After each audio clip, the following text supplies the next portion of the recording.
And I guess, this is my first interview on a seiner, and we should generalize a little bit. Like, Right. how many crew members do you have aboard, and what does that look like? Well, okay, so that's interesting. There are photos around of back when this boat was a seiner. It was before a lot of the modern hydraulics that we have today. So back then, the back deck had a turntable on it, on rollers.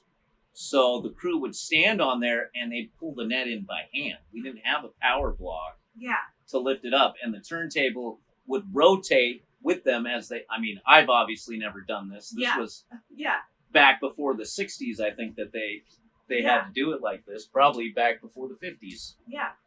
And the crew, I think back in those days, I think it was a 7 guys on deck and a skipper.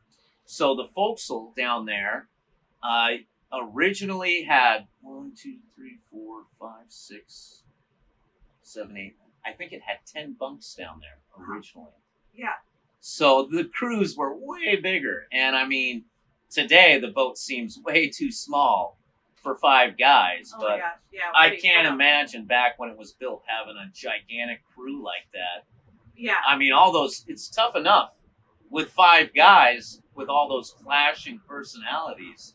I can't imagine a 7 or 8 man crew what that would have been like. No, that's crazy. So we were talking the Champion because it was a herring seiner originally, and so it also had a turntable. Right. And so I was trying to kind of describe that to Charlie, and all I could think of was like a lazy Susan. Did it move a lazy Susan? Yeah, a lazy Susan sounds appropriate. If I can find the photo I have of it somewhere, I'll send it to you. A black and white photo before there was a wheelhouse. This used to be a flying bridge. They were all flying bridges back then, like the Champion still is today. Yeah.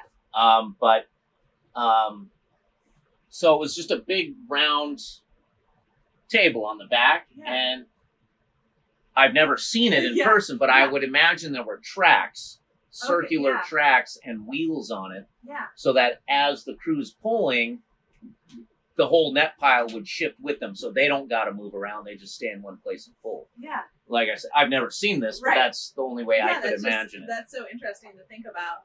And it's also incredible to think about all of those people on this boat. That's mind-blowing. Yeah. Well, and I think one of my favorite things that I've heard guys say is, back then the boats were made out of wood and the men were made out of steel. Today the boats are made out of steel and the men are made out of wood.